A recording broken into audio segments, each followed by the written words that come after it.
5 तोडे टनाचे आणि 1 तोडा क्विंटलचा जर आपण केला तर मिरचीच्या बंपर प्रोडक्शन आपल्याला मिळून जाणार याची मी तुम्हाला खात्री देतो। आपण असं सांगतो प्रत्येक झाडाच्या कोवळ्या मिरच्या कमीत कमी 5 मिरच्या आपल्याला तोडायच्या। बाकी शेतकऱ्यांना 20, 25, 50 किलो निघते, तर आपली कोवळी मिरची आपण 5-10 किलो काढली, कारण पहिली तोडणीची ती क्विंटल मध्ये म्हणजे अगदी 3-5 क्विंटल पर्यंत सुद्धा शेतकरी काढतात। पोपटी मिरची असेल तर 21 दिवसाचा अंतर ठेवण्याचा आपण प्रयत्न करायचा। खूप चांगले बाजारभाव असतील तर 1 महिन्याऐवजी तुम्ही 20-21 दिवसावर या, परंतु त्याच्यापेक्षा कमी करू नका। जितकं तुम्ही 2 तोडणीतलं अंतर कमी कराल तितकी फुलगळती वाढेल, तितकी फळधारणा कमी होईल आणि तितकं तुमचं उत्पादन घटेल। त्यानंतर मिरचीमध्ये जितकं बीज असतं तितकं तुम्हाला वजनाला फायदा होईल। म्हणजे फक्त स्किनला पैसे नाही किंवा बाहेरची जी काही आवरण आहे त्याच्यावर तुमचं वजन नाही ठरत, तर आपल्या बियावर पण ठरतं। पण बियांची संख्या किंवा बियांचं जर तुम्ही आकार वाढू शकले, वजन वाढू शकले, मग पर्यायाने तुमचं फळांचंही वजन वाढतं। ज्या दिवशी मिरचीची तोडणी शक्यतो महिला मजुरांकडे करा।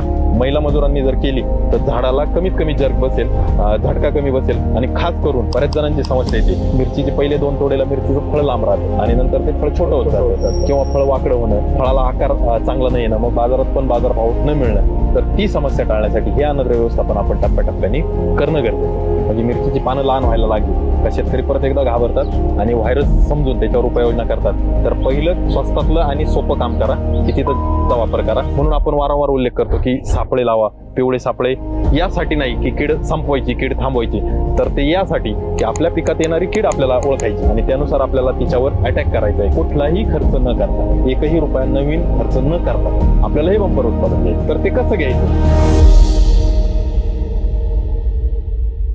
नमस्कार शेतकरी बंधूंनो, मी आपला ॲग्रोस्टार डॉक्टर अतुल टेमगिरे आणि माझ्यासोबत आहेत तेजस कोल्हे सर। नमस्कार। जसं की मागील व्हिडिओमध्ये तेजस कोल्हे सरांनी मिरची पिकातील हंगाम असेल, वाण निवड असेल किंवा रोपांची निवड असेल किंवा मल्चिंग असेल किंवा व्हायरस जो महत्वाचा म्हणजे उत्पादनाचा मुद्दा आहे मिरची पिकामधला, त्याच्याविषयी अगदी सविस्तर माहिती आपल्या शेतकरी बंधूंना दिलेली आहे। आणि त्याच अनुषंगाने मिरची पिकाची जी काही रोप निवड आहे ह्याविषयी जी काही सखोल माहिती तुम्ही दिली होती तेजस सर, बऱ्याचशा शेतकऱ्यांनी त्याविषयी कमेंट केलेले आहेत आणि त्याचं जे काही तुम्ही जे काही सिलेक्शनचा मेथड जी काही सांगितली आणि ते शेतकऱ्यांनी आता इथून पुढे म्हणजे मला असं वाटतं त्या कमेंटच्या माध्यमातून इथून पुढचं जे काही मिरचीचं रोप निवड आहे ते त्या पद्धतीने करण्यासाठी जे काही कमेंट आपल्याला शेतकरी बंधूंनी केलेले आहेत।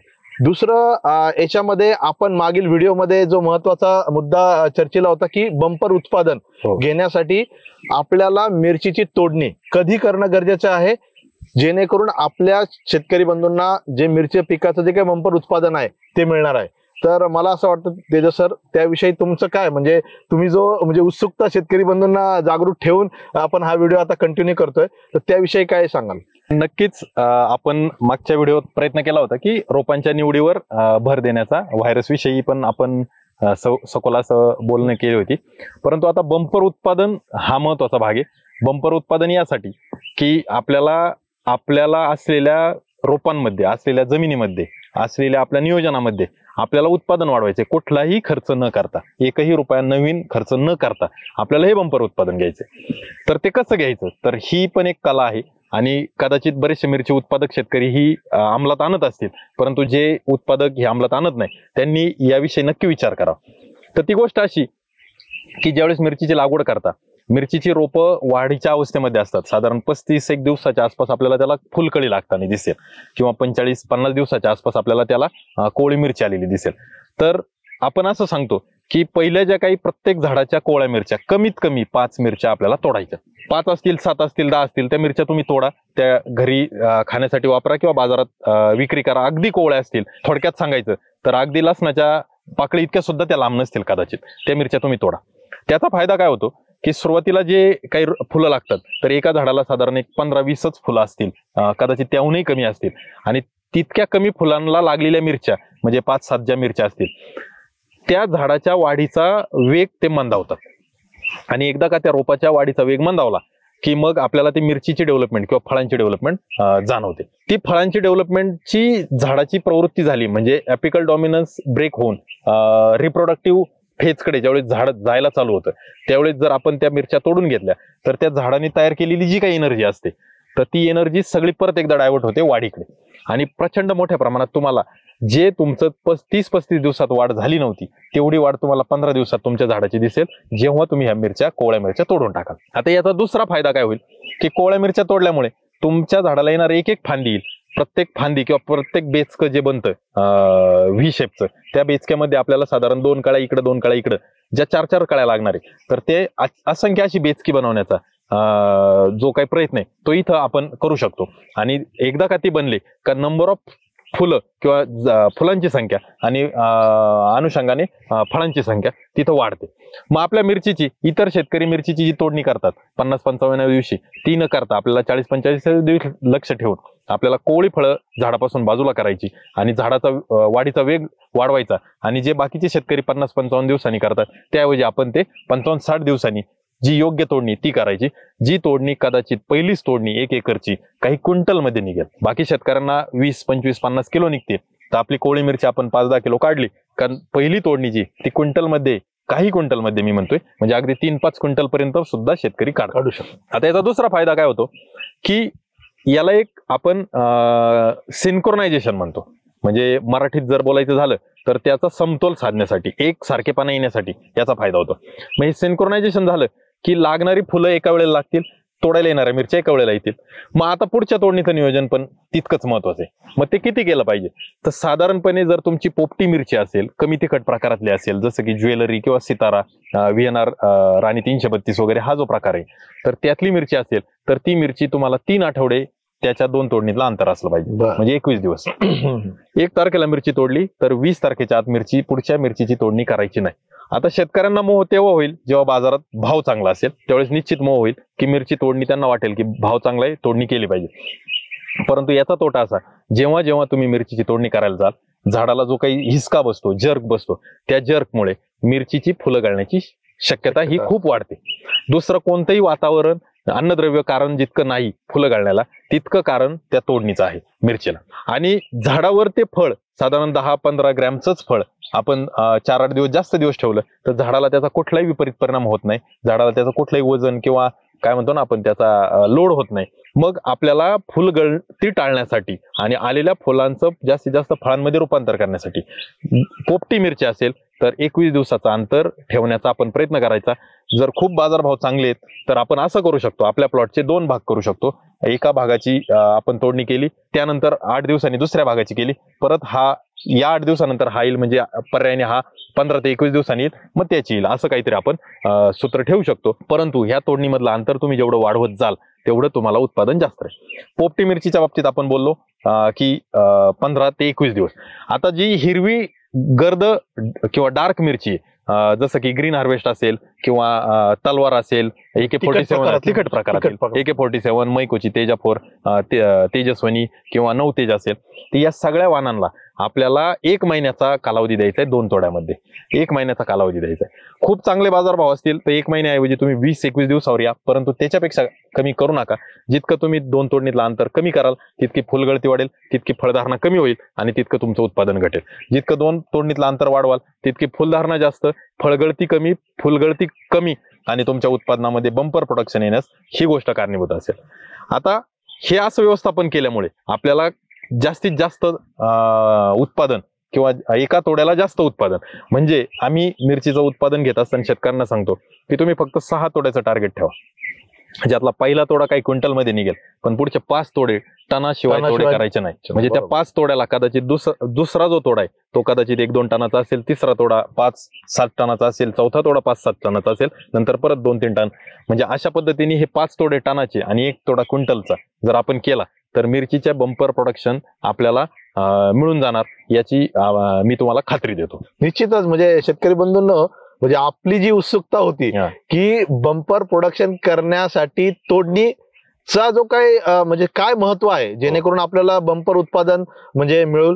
आणि मला असं वाटतं शेतकरी तुम्ही सुद्धा असा विचार केला नसेल की या एक छोटीशी गोष्ट जी आहे, म्हणजे तोडणीमध्ये जर अंतर ठेवून तो जर बदल आपण जर केला तर निश्चितच तेजस सरांनी जे सांगितलं आहे तर त्याचा जे आपल्याला जो काय आहे अनुभव किंवा आपल्याला निश्चितच मिळणार आहे. आणि तुम्ही देखील शेतकरी बंधूंनो अशा पद्धतीचं नियोजन करून या कमेंटच्या माध्यमातून आम्हाला कळवा की तुमचं काय मत या विषयी आहे की तुम्ही पण असं काही अनुभव घेतला आहे का? तुमच्या म्हणजे तोडणीचं अंतर तुम्ही जास्त ठेवून तुम्हाला उत्पादन अधिक मिळालं आहे का? ते कमेंटच्या माध्यमातून आम्हाला निश्चितच कळवा.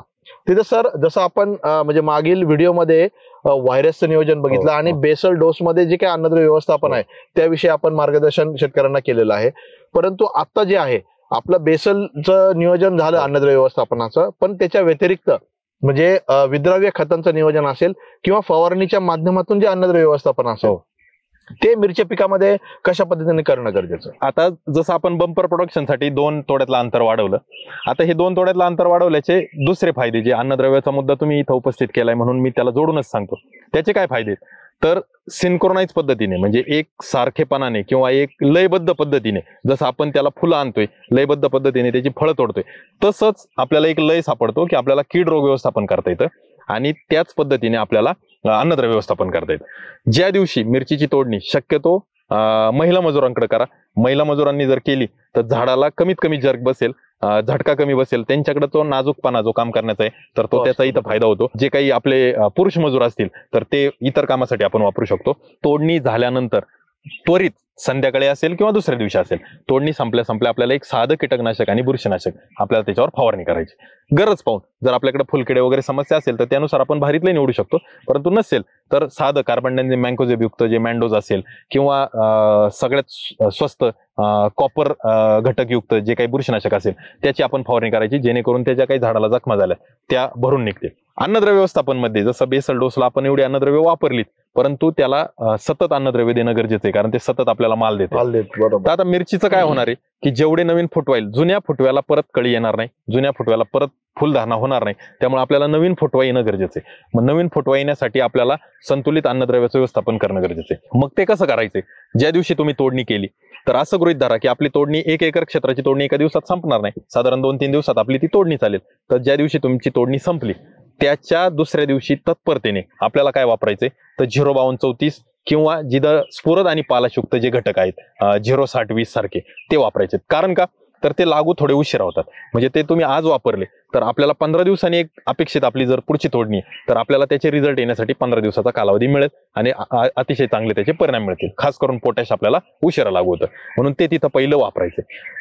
त्यानंतर दुसरं काय वापरायचे तर कॅल्शियम बोरॉन आपल्याला तिथं द्यायचे.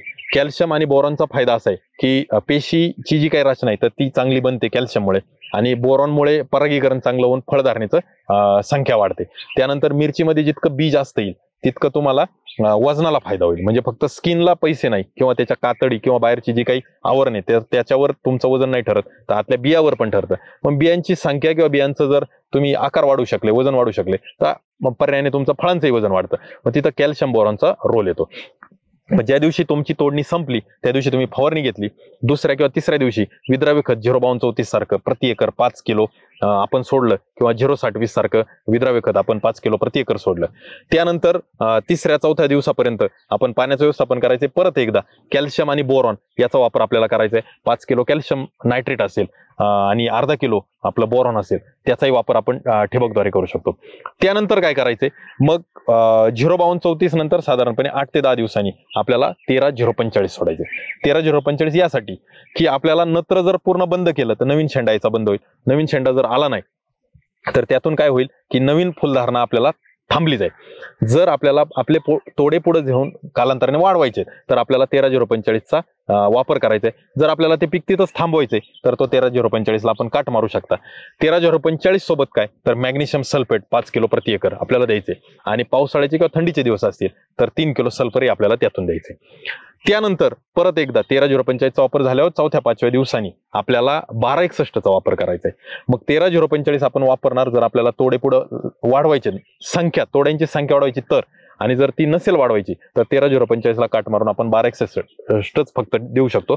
1261 द्यायचे. 1261 सोबत आपल्याला मायक्रोन्युट्रिएंट, चिलेटेड मायक्रोन्युट्रिएंट आणि खास करून चिलेटेड झिंक किंवा HDP झिंक जे येतात तर त्याचा वापर आपल्याला करायचा आहे. कारण का तर फुलं धारणा होण्यासाठी जे काही संजीवकांची निर्मिती झाडामध्ये होते तर ती करण्यास प्रमुख रोल हा झिंकचा असतो, त्यामुळे आपल्याला ते झिंक वाढवायचे. 05234ने पक्वता येते परंतु ते लागू व्हायला वेळ लागतं म्हणून ते पहिले दिले. 13-045ने नवीन शेंडा चालतो म्हणून आपण त्याचा मध्ये वापर केलाय. आणि 1261 ने जे फुटव्यांची किंवा फांद्यांची संख्या आहे ती वाढते. जेवढी फांदे फुटव्यांची संख्या वाढेल तेवढ्या प्रत्येक फांदीला 2-3 कळी तुम्हाला दिसेल आणि तेवढी फुलांची संख्या वाढेल. तर अशा पद्धतीने व्यवस्थापन करायचे. 1261चा वापर किंवा शेवटचा जो काही 1261 प्लस मायक्रोन्यूट्रिएंटचा वापर आपला संपला, 3 वेळा आपण खतांचं व्यवस्थापन किंवा 4 वेळा हे खतांचं व्यवस्थापन केलं की त्यानंतर 5व्या-6व्या दिवशी आपली तोडणी येते, परत आपण ती तोडणी घ्यायची. अशा पद्धतीने जी काही मिरची पिकाचं लयबद्ध फळं फुलं आणतोय त्याच पद्धतीने आपल्याला हे अन्नद्रव्य व्यवस्थापन प्रत्येक तोडणीनंतर करायचंय. जोपर्यंत आपल्याला बाजारभाव चांगला आहे किंवा जोपर्यंत आपल्याला आपला प्लॉट टिकवायचा आहे तोपर्यंत अशा पद्धतीचं जर अन्नद्रव्य व्यवस्थापन केलं तर आपल्याला बंपर प्रोडक्शन पासून कोणीही थांबू शकत नाही. आपल्याला अतिशय चांगलं प्रोडक्शन आहे. आणि खास करून बऱ्याच जणांची समस्या येते की मिरचीचे पहिले 2 तोडेला मिरचीचं फळ लांब राहतं आणि नंतर ते फळ छोटं होत जातं किंवा फळ वाकडं होणं, फळाला आकार चांगला नाही येणं, मग बाजारात पण बाजारभाव न मिळणं. तर ती समस्या टाळण्यासाठी हे अन्नद्रव्य व्यवस्थापन आपण टप्प्याटप्प्याने करणं गरजेचं आहे, ज्याचा आपण ठिबकद्वारे विचार करतोय. काही फवारणीद्वारे आपण करू शकतो. जसं की तोडणी झाल्यानंतर आपण जे बुरशीनाशक वगैरे वापरतो त्यामध्ये अॅमिनो बेस प्रॉडक्ट फास्टर असेल किंवा फ्लोरोफिक्स असेल ज्यात प्रोटीन हायड्रोजिलेट सारखे घटक आहे त्याचा अंतर्भाव करू शकतो. चिलेटेड मिक्स मायक्रोन्यूट्रिएंट आपण फवारणीतूनही देऊ शकतो, न्यूट्रिप्रो ग्रेड 2 सारखं किंवा फक्त झिंक फेरस मॉलिब्डेनम सारखं ग्रेड 10 तेही फवारणीतून आपण देऊ शकतो. तर एखादी फवारणी आपण इथं विचार करू शकतो. जर समजा फुलांची संख्या आपल्याला वाटते की अपेक्षित संख्या नाही किंवा एवढं करूनही आपल्याला थोडीफार गळ जाणवते तर अल्फा नॅप्थॅलिक ऍसिटिक ऍसिड सारखे होल्ड ऑन किंवा बाजारात जे काही प्लॅनोफिक सारखे घटक मिळतात त्याचाही आपण 10 ppm चा वापर किंवा प्रतिपंप साधारण 4 ते 5 मिली या पद्धतीने आपण करू शकतो. मग फवारणीतून एखाद्या अन्नद्रव्य चा उपयोग किंवा एखादा अन्नद्रव्याचा फवारा त्या मधल्या 15 दिवसात एक आणि जमिनीतून अन्नद्रव्याचं 4 वेळाचं वेळापत्रक जर आपण कंटिन्यू केलं तर मला वाटतं खूप चांगलं प्रोडक्शन आपल्याला यातून येऊ शकतं. निश्चितच. म्हणजे आता तुम्ही डिटेल म्हणजे विद्रव्य खतांचं नियोजन जे आहे ते डिटेल कुठलं खत कुठल्या वेळेला वापरणं गरजेचं आहे, टप्प्याटप्प्याने त्याचं नियोजन कशा पद्धतीने करणं गरजेचं आहे ते आपण शेतकरी बंधूंना सांगितलं. आणि मला असं वाटतं मिरची पीक हे मल्टी पिकिंग आहे. मग 04247 ही ग्रेड सुद्धा आपल्याला त्या ठिकाणी वापरू शकतो.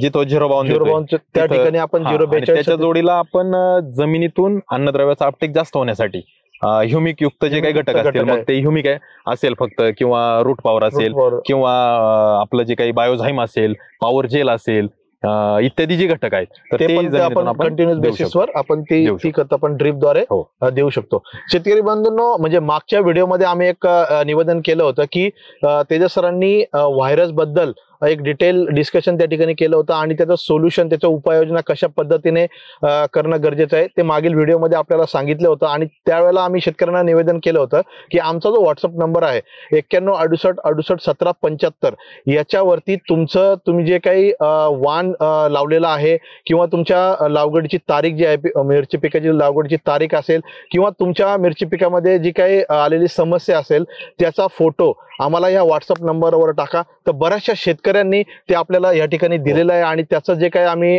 सोल्युशन उपाययोजना त्या व्हॉट्सअप नंबरवर आम्ही इंडिव्हिज्युअल शेतकऱ्यांना दिलेले आहे. आणि जसं तेजस सरांनी आपल्याला विद्रव्य अन्नद्रव्याचं व्यवस्थापनाचं जे काही शेड्यूल सांगितलं आहे, तुम्हाला देखील अशा पद्धतीचं नियोजन जर पाहिजे असेल तर निश्चितच तुम्ही देखील 9168681775 ह्या आमच्या व्हॉट्सअप नंबरवर तुमच्या म्हणजे मिरची पिकाचं वाण असेल, लागवडची तारीख असेल किंवा फोटो असेल तो आम्हाला या ठिकाणी पाठवा, जेणेकरून आम्ही तुम्हाला तुमचं जे काही मिरची पिकाविषयीचे जे काही मार्गदर्शन त्या ठिकाणी आम्ही सविस्तर करू शकतो. तेजस सर, म्हणजे आता तुम्ही तोडणीपासून अन्नद्रव्य व्यवस्थापन सांगितलं, परंतु म्हणजे लागवडीपासून तर तोडणीपर्यंत हा देखील म्हणजे व्हेजिटेटिव्ह कालावधी महत्वाचा आहे पिकाचा. मग त्या कालावधीमध्ये कोणती विद्रव्य खताचा वापर करणं गरजेचं? जसं की शेतकरी स्टार्टर ग्रेड वापरतच असतात, जो की 1919 हा स्टार्टर ग्रेड आपण त्याला म्हणतो.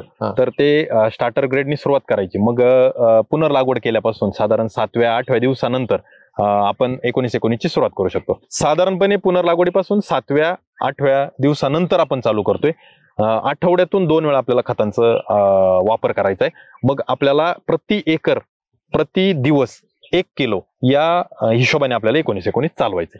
आता हे किती दिवस चालवायचे, तर जर आपल्याला आपली लागवड उन्हाळी हंगामामध्ये असेल तर आपल्याला 1919 फुलधारणा होईपर्यंत चालवायची. जर आपली लागवड आपल्याला पावसाळ्यात असेल तर 1919 आपल्याला सुरुवातीचे 15 दिवस चालवायचे. त्यानंतर आपल्याला ग्रेड बदलावं लागेल. ज्यावेळेस उन्हाळ्यामध्ये फुलधारणा दिसायला लागेल त्यावेळेस आपल्याला 1261 चा वापर करायचा. 1261 चा वापर केल्यामुळे नवीन फुटवा पण होईल, परंतु आपल्याला फुलधारणेचं प्रमाण वाढेल. 1261-19-19च्या जोडीला आपल्याला एक नवीन ग्रेड आहे की जी 10-20-20 सोबत मॅग्नेशियम आणि ट्रेस एलिमेंट त्याचाही एखाद्या दुसऱ्या वेळेस आपण वापर करू शकतो. 2 किलो प्रति एकर एका वेळेला असं आपण 2 किंवा 3 वेळा त्याचाही वापर करू शकतो.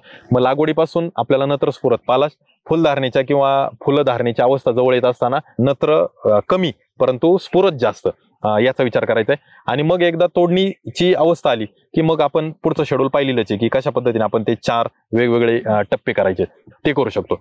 हे सगळं करत असताना आपल्याला एक वेळेला कॅल्शियम आणि बोरॉनचा वापर वाढीच्या अवस्थेत करायचा आहे आणि खास करून फुलधारणा व्हायच्या आधी करायचा आहे. एक वेळेला आपल्याला मॅग्नेशियम स्वतंत्र वापरायचे आणि पावसाळी किंवा हिवाळी लागवड असेल तर सल्फरचा वापर आपल्याला एकदा करायचा आहे. अशा पद्धतीने आपल्याला हे अन्नद्रव्य व्यवस्थापन करायचे.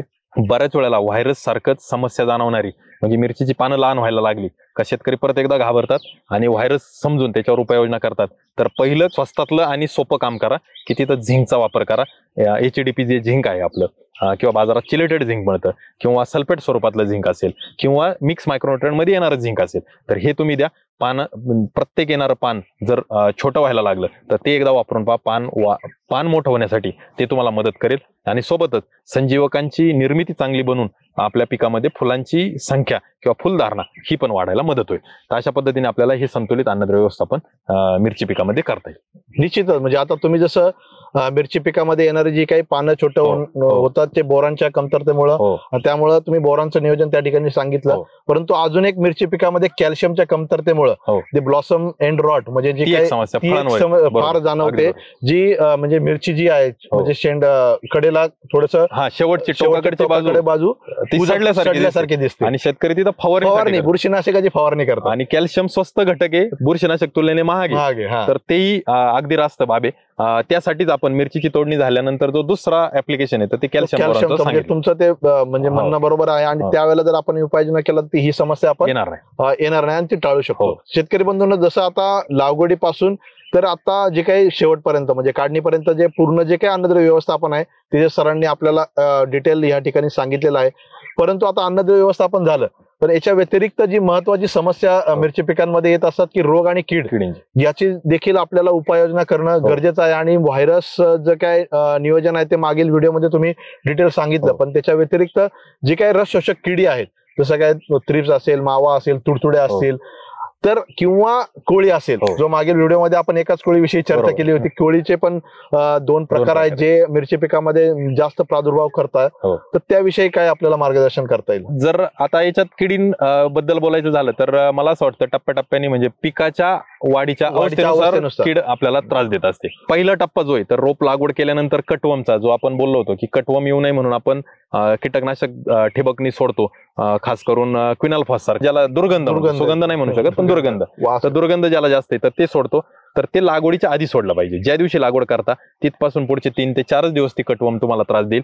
त्यानंतर एकदा तुमच्या रोपाचा कोवळेपणा निघून गेला की कटवम त्रास देणार नाही तर ते करणं गरजेचं आहे. त्यानंतर काय तर मग सुरुवातीच्या अवस्थेमध्ये फुलकिडे मिरचीवर प्रादुर्भाव करतील. मावा कीड करेल पांढरी माशी करेल किंवा हिरवे तुडतुडे करतील. जर दमट वातावरण असेल तर हिरवे तुडतुडे जास्त थंड वातावरण असेल तर पांढरी माशी आणि कोरडं वातावरण असेल तर फुलकिडे याचा प्रादुर्भाव वाढत राहील. आणि थ्रिप्स बऱ्यापैकी आपल्याला तिथं कायमस्वरूपी जाणवत असतो. त्या 4 प्रतिबंध करायचा. तर मग आपण काय करायचं रोप लागवड केल्यानंतर साधारणपणे 5व्या-7व्या दिवशी एक आळवणी करावी की ज्यामध्ये थायोमिथोक्झाम 30% किंवा थायोमिथोक्झाम जो 75% तर त्या 2 पैकी एक घटक आपण वापरू शकतो. मग क्रुझर असेल किंवा शटर असेल. त्यानंतर इमिडाक्लोप्रिड जो 70% वाला येतो त्याची आपण आळवणी करू शकतो. मग ते एक कीटकनाशक त्याच्यासोबत एखादं ह्युमिक किंवा पॉवर जेल किंवा फास्टर सारखा घटक किंवा कार्बोनिक सारखा घटक. त्यानंतर एखादं बुरशीनाशक जसं की TMT 70 असेल किंवा रोको सारखा जो बुरशीनाशक येतो तर त्याचा वापर आपण करू शकतो. आणि हा प्रतिबंधात्मक उपाय फुलकिडे याच्यासाठी. त्यानंतर आपण पाहिलं की कोळीचा जसं तुम्ही उल्लेख केला होता की 2 प्रकारचा कोळी येतो. तर एक जो पिवळा कोळी आहे तर पिवळा कोळी येण्याचा जो हंगाम आहे तर तो खास करून म्हणजे महिन्यात जर बोलायचं झाला तर जुलै, ऑगस्ट, सप्टेंबर या दरम्यान तो पिवळा कोळीची समस्या वाढते आणि तो नियंत्रणात आणणं सोपं आहे. आपल्याला ज्यावेळेस पेनाच्या रिफिल सारखे किंवा गोल आपल्या बुटाच्या नाडी सारखे जर पान बनलं तर पिवळा कोळी नियंत्रणात आणायचा. मग तिथं सल्फर तुम्ही वापरू शकता. त्यानंतर तिथं पेगासस सारखा म्हणजे जे डायफेन्थुरान घटक आहे तो तुम्ही वापरू शकता. डायफेन्थुरान प्लस बायफेन्थ्रिन असेल किंवा डायफेन्थुरान प्लस जे काही इतर घटक असतील तर तेही तुम्ही तिथं निश्चित वापरू शकता. परंतु जो लाल कोळी आहे तर तो थोडासा जास्त त्रासदायक किंवा घातक आहे. कारण का पिवळा कोळी येतो जास्त आर्द्रतेत येतो, लाल कोळी जो येतो तो कोरड्या हवामानात आणि त्याचं जे जाळं बनतं लाल कोळीचं तर ते जाळं भेदणं खूप अवघड जातं. मग लाल कोळी नियंत्रणात आणताना जे उष्ण तापमान असतं त्यावेळेस आपल्याला एकतर सल्फरचा वापर टाळावा लागतो. सल्फर आपण वापरू शकत नाही. मग ते काय करू शकतो आपण तर लाल कोळीसाठी जे काही घटक असतील पायरिप्रॉक्सिफेन डायफेन्थुरान एकत्र असलेला असेल, एकटं डायफेन्थुरान घटक असलेला असेल किंवा इमामेक्टिन बेंझोएट सारखा असेल, त्यासोबत जे काही आपलं पिरोमेसिफेन असेल म्हणजे सिकंदर तेही त्यावर चांगलं काम करतं. हे सगळे घटक आपण ज्यावेळेस वापरतो तर यातला कोणताही घटक निवडत असताना जर शक्य असेल तर आपण फवारणी ही सकाळी लवकर घ्यावी म्हणजे थोडीफार आर्द्रता तिथं असेल किंवा संध्याकाळी उशिरा घ्यावी जेणेकरून ज्यावेळेस आपण फवारणी करून येऊ त्यावेळेस त्या शेतामध्ये ती आर्द्रता तयार राहील आणि त्या लाल कोळीचं जाळं भेटतंय. दुसरा उपाय चांगला अनुभव शेतकऱ्यांना हाही आलाय की एकरी समजा उदाहरण घ्या की आपण 10 पंप फवारणी करतो कीटकनाशकाची किंवा कोळीनाशकाची तर कमीत कमी 3 ते 4 पंप फक्त पाण्याचे आपण जर फवारले तर पुढं पाण्याचे पंप फवारून झाले की जी आर्द्रता बनते त्यानंतर आपण कीटकनाशक फवारायला चालू केलं तर ते जाळं भेदण्यासाठी मदत होते. तर अशी काही जर आपण युक्त्या वापरल्या तर हा लाल कोळी नियंत्रणात येणं शक्य होऊ शकतं आणि तो जर नियंत्रणात आणता आला त्या ठराविक कालावधीमध्ये म्हणजे साधारण मार्च, एप्रिल, मे मध्ये हा खूप त्रासदायक ठरतो तर तेही आपल्याला नियोजनात फायदा होऊ शकतो. त्यानंतर काय तर त्याला पिवळे चिकट सापळे तेही आपण आपल्या शेतामध्ये बसवले पाहिजे ज्यामुळे आपल्याला कमीत कमी येणारी किडीचं संख्या किंवा येणाऱ्या किडीचा प्रकार तरी ओळखता येईल आणि त्यानुसार फवारणीचं नियोजन करता येईल. की असं नाही की पिवळे चिकट सापळे किंवा निळे चिकट सापळे बसवले म्हणून आपण कीटकनाशक मारणे टाळतो तर ते खऱ्या अर्थानं आपल्याला त्याचं परीक्षण करायचंय की काय त्याच्यावर येते, किती प्रमाणात येते. रोजच्या रोज जर आपण त्याचं परीक्षण केलं तर आपल्याला फवारणीसाठी निवडायचं कीटकनाशक ते ठरवता येतं. म्हणजे उदाहरण जर द्यायचं झालं तर आपल्याला मावा किड असेल तर फ्लोनिकॅमाइड सारखा घटक आहे किंवा मॅद्रिद म्हणजे जे ॲसिटामाप्रिड आहे तो घटक तिथं काम करतो. जर फुलकिडे असतील तर लॅम्बडा सायलोथ्रिन सारखा घटक आहे किंवा स्पिनोसॅड सारखा घटक आहे किंवा स्पिनोटराम सारखा घटक आहे तो तिथं काम करत असतो. जर आपल्याला पांढरी माशी असेल तर आपलं पायरिप्रॉक्सिफेन आणि डायफेन्थुरान म्हणजे ॲडोनिक्स असेल किंवा डायफेन्थुरान प्लस बायफेन्थ्रिन यासारखे घटक आहे ते तिथं काम करत असतात. जे हिरवे तुडतुडे तर त्याच्यासाठी इमिडा जो 70% वाला म्हणजे आपला मेंटो किंवा बाजारात प्रोंटो ॲडमायर नावाने तो तिथं काम करत असतो. मग प्रत्येक किडीसाठी कीटकनाशक बदलते. मग त्यासाठी आपल्याला त्या सापळ्यांची मदत घ्यायची, आधार घ्यायचा आहे की याच्यावर कोणता किडा आला आणि याही उपर आपण जसं शेतकऱ्यांना वेळापत्रक दिलंय की कोणत्या अवस्थेमध्ये शक्यता कोणत्या किडीची त्यानुसार आपण फवारणी कशी निवडायची तर त्या आपल्या जो व्हॉट्सअपवर शेतकऱ्यांच्या बऱ्याच साऱ्या कमेंट आल्या होत्या आणि त्यातून आपण वेळापत्रकातूनही ते देण्याचा प्रयत्न केलाय. आणि खास करून आपला उद्देश असा आहे की प्रतिबंधात्मक जितकं करू शकतो तितकं आपल्याला पीक आपलं वाचवता येतं. म्हणजे कदाचित काही शेतकऱ्यांना असंही वाटतं की विनाकारण कीड रोग न दिसताही आपण काही फवारणी केल्या एखादी दुसरी तर प्रति फवारणी खर्च कदाचित वाढतो परंतु पूर्ण पिकाचं व्यवस्थापन होताना शेवटपर्यंत तर पहिल्या फवारणीपासून शेवटच्या काही मिरचीमध्ये 20-22 फवारण्या होतील तर त्या शेवटच्या फवारणीचा एकंदर खर्च कमी असतो. म्हणजे तो व्यवस्थापनावरचा खर्च आपण टाळतोय आणि सगळ्यात महत्वाचं काय आपण करतोय तर आपलं पीक धोक्यापासून टाळतोय. तर हे करण्यासाठी म्हणून आपण हे प्रतिबंधात्मक फवारणीचे वेळापत्रक दिलं होतं. आता ज्यावेळेस फुलधारणा होते त्यावेळेस फुलकड्यांची समस्या अजूनही वाढू शकते.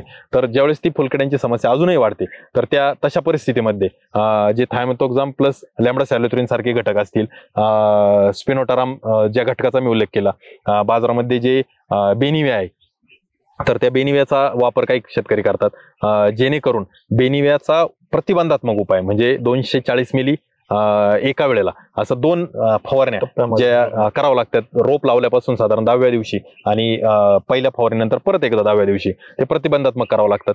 तर असे काही उपाययोजना आपण जर केल्या तर निश्चितच त्याचा फायदा होतो.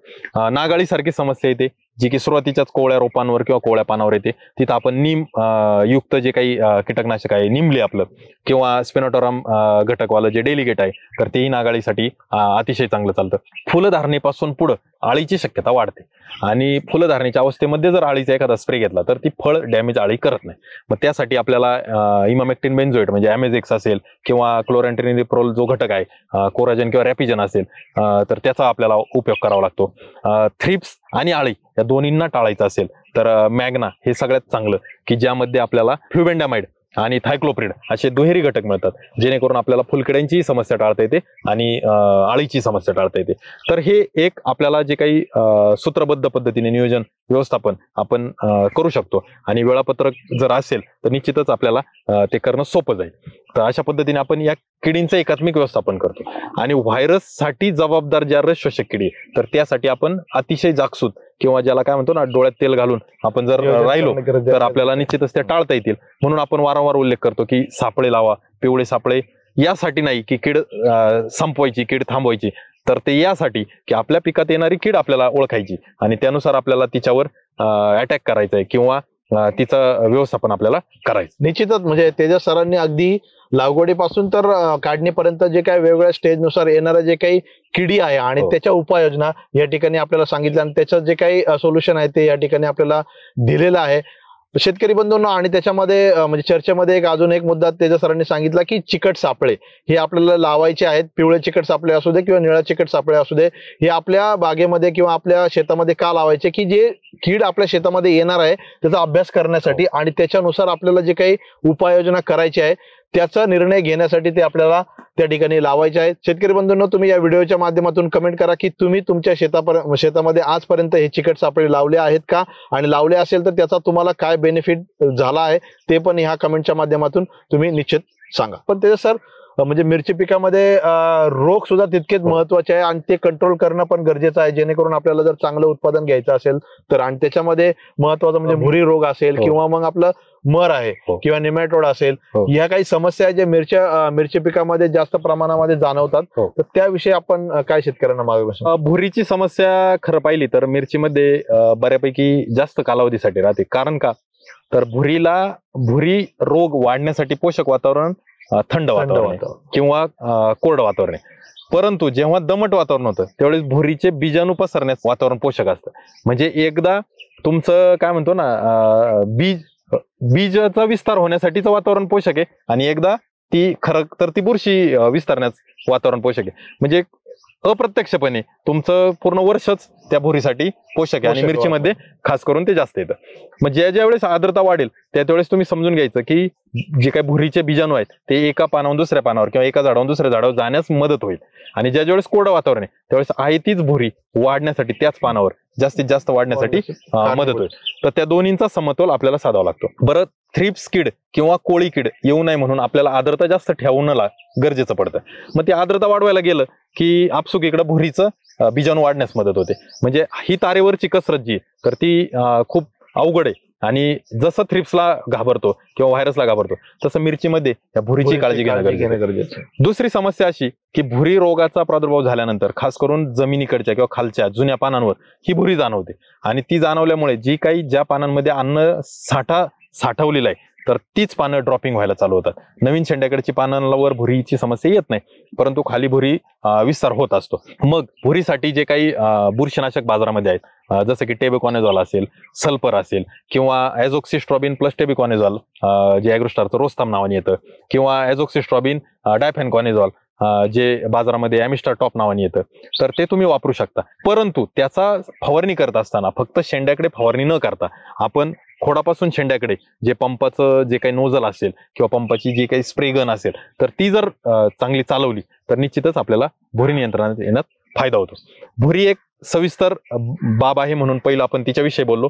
खास करून ज्यावेळेस फळांची पक्वतेची अवस्था येते, ज्यावेळेस पिकामधील पोटॅशचा वापर फळं करत असतात किंवा ते उत्पादन पोटॅश घेत असतं किंवा पोटॅशची त्यांना गरज असते, त्यावेळेस भुरी येत असते. म्हणजे काय, तर तुमच्या पिकामध्ये पोटॅशची लेवल जितकी व्यवस्थित किंवा तुम्ही ठेवू शकाल तितकं तुम्हाला भुरीला बळी पडण्याची जी शक्यता आहे ती कमी होईल.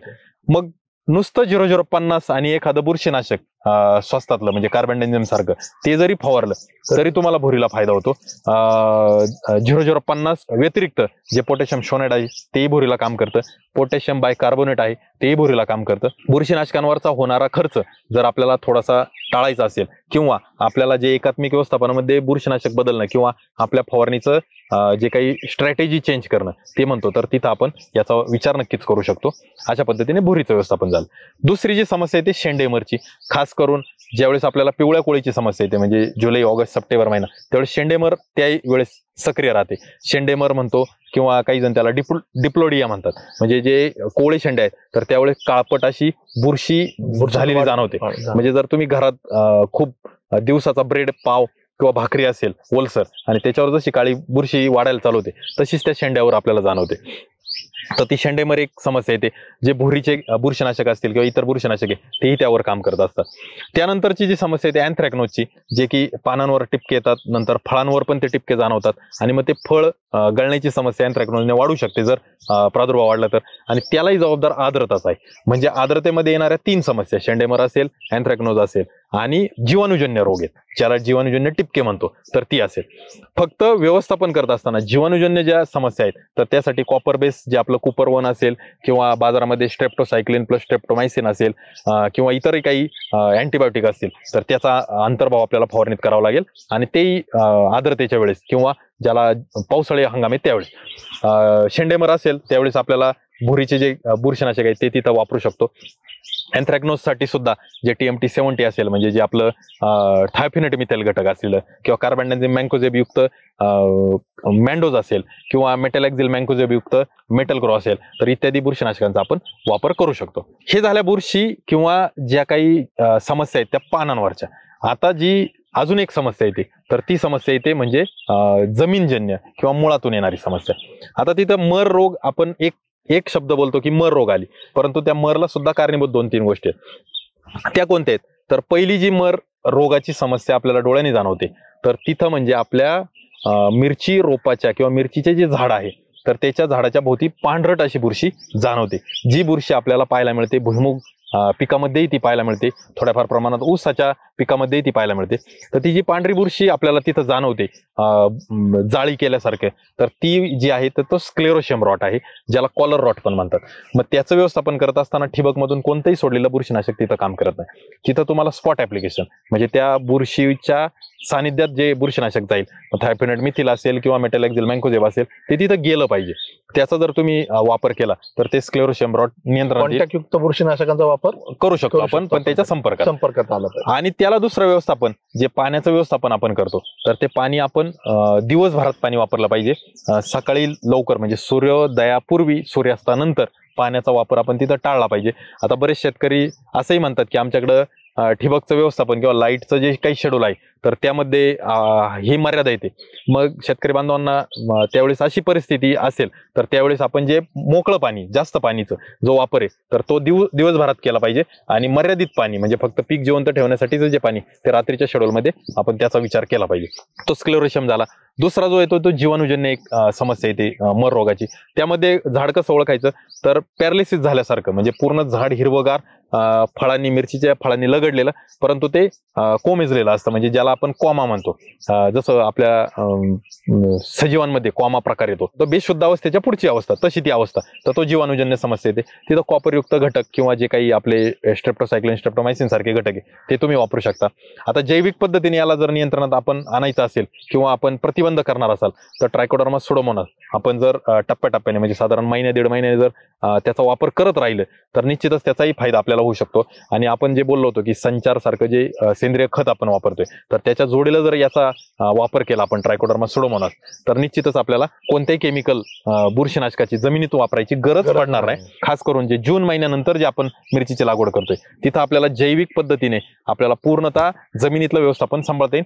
फवारणी कदाचित आपल्याला रासायनिककडून करता येईल, तेही आपण करू शकतो. त्यानंतर एक फायटोप्थोरा प्रकार येतो. फायटोप्थोरामध्ये पानांवर, खोडावर टिपके पडतात आणि झाड सुकायला चालू होतं जे की शेंड्याकडून वाळत येतं. अशा पद्धतीने आपल्याला 3-4 प्रकारचे मर रोग आपल्याला जाणवतात. प्रत्येकाचं व्यवस्थापन आपल्याला वेगळ्या पद्धतीने करायचं असतं. कदाचित प्रत्येकासाठी चालणारे जे काही बुरशीनाशक असतील तर ते कदाचित सारखे असतील, पण वापरायची पद्धत, वापरायची जागा ही बदलते आणि त्यावरही आपल्याला काम करणं गरजेचं आहे. आणि ते जर आपण करू शकलो तर कमीत कमी खर्चामध्ये जास्तीत जास्त उत्पादनावर जे आपला लक्ष आहे तर ते आपण गाठू शकतो. अशा पद्धतीने आपल्याला या सर्व रोगांच्या बाबतीत जागरूक राहणं गरजेचं आहे. जे निमॅटोड किंवा सूत्रकृमीचं तुम्ही बोलला होता, ते निमॅटोड येऊ नये म्हणून जे काही बाजारामध्ये विविध निमॅटोड न येण्यासाठी जे काही बुरशीनाशक असतील किंवा निमेटिसाइड असतील त्याचाही आळवणी पद्धतीने आपण वापर करू शकतो. निमिट्स असेल किंवा बाजारामध्ये वोल्युम प्राईम असेल तर त्याचाही वापर आपण करू शकतो. आणि त्यात अजून एक ठळक बाब, जर आपण असे बुरशीनाशकांची आळवणी जर केली निमॅटोड टाळण्यासाठी तर थोडाफार प्रमाणात त्याचा भुरीलाही फायदा जाणवलाय की भुरी प्रतिबंध होण्यासाठी ते त्यांनी काम केलेले. मग ते आपल्याला दुहेरी बेनिफिट तिथे मिळेल. पण ते खर्चिक बाब आहे. त्याही उपर जर आपल्याला स्वस्तात करायचे तर मग आपल्याला निंबोळी पेंटचा वापर आपण केलाय. त्यानंतर कार्बोफ्युरॉन जे आपण दाणेदार स्वरूपातलं वापरले त्याचाही सूत्रकृमीसाठी फायदा झालाय. आणि पीक फेरपालट जी तर ती आपण जर व्यवस्थित करू शकलो, म्हणजे खास करून वांगी, टोमॅटो आणि मिरची एका पाठोपाठ एक आले नाही पाहिजे याची जर आपण काळजी घेतली तर आपल्याला ही सूत्रकृमीची समस्या टाळता येईल. निश्चितच म्हणजे तेजस सरांनी अगदी म्हणजे इत्तमभूत आपले रोगांचं निदान कसं करणं गरजेचं आहे आणि त्याच्यावरच्या उपाययोजना. आणि महत्वाचं म्हणजे मर रोग, जे आपण नुसतं मर रोग हा एक शब्द वापरतो पण त्याच्यामध्ये वेगवेगळ्या बुरशींमुळे येणारे जे मर रोग असेल किंवा जीवाणूजन्य जे मर रोग आहे ते आपण कसं ओळखणं गरजेचं आहे आणि त्याच्या उपाययोजना ज्या आहेत ते तेजस सरांनी आपल्याला या ठिकाणी सांगितलेलं आहे. मर रोगामध्ये अजून एक जो प्रकार आहे तर तो फ्युझेरियमचाही एक प्रकार आहे की ज्यामध्ये शेंड्याकडून झाड सुकत येतं. तर मग अशा पद्धतीचे 4 वेगवेगळे मर रोगाचे जे काही प्रकार आहेत तर त्यानुसार आपल्याला व्यवस्थापन करावं लागतं. तर जे आता आपण बघितलं की मर रोग आहे त्याविषयी सरांनी डिटेल आपल्याला मार्गदर्शन केलेलं आहे की कशा पद्धतीचे मर रोग, आपण नुसतं मर रोग हा शब्द वापरतो पण विविध बुरशींमुळे येणारे मर रोग असेल किंवा जीवाणूजन्य जे काय आहेत त्यांनी सुद्धा मर रोग आपल्या मिरची पिकामध्ये येत असतो आणि त्याच्या उपाययोजना कशा पद्धतीने करणं गरजेचं आहे हे तेजस सरांनी आपल्याला अगदी अतिशय डिटेल पद्धतीने सांगितलेलं आहे. मी शेतकरी बंधूंना निवेदन करत असेल की जे हा व्हिडिओ शेतकरी बंधू पाहतायत, आपण असा जो मागील व्हिडिओ देखील आपण मिरची पिकामध्ये बनवलेला आहे, हे दोन्ही व्हिडिओ मिरची उत्पादक शेतकऱ्यांनी निश्चितच पाहावे जेणेकरून आपलं चांगलं क्वालिटी आणि बंपर उत्पादन घेण्यासाठीचे जे काही बारकावे आहेत तेजस सरांनी या दोन्ही व्हिडिओच्या माध्यमातून अतिशय चांगल्या पद्धतीने आपल्या शेतकरी बांधवांना सांगितलेलं आहे. तर निश्चितच माझं एक निवेदन राहील की तुम्ही दोन्ही व्हिडिओ आवर्जून पहा आणि कमेंट करायला विसरू नका की हे व्हिडिओ तुम्हाला कसे वाटले. आणि निश्चितच हे व्हिडिओ जर तुम्हाला आवडले असतील तर आमचे काही बाकीचे काही जे शेतकरी वर्ग आहे, जे मिरची उत्पादक शेतकरी आहे, त्यांना हा व्हिडिओ जरूर शेअर करा आणि चॅनलला सबस्क्राईब करा. धन्यवाद.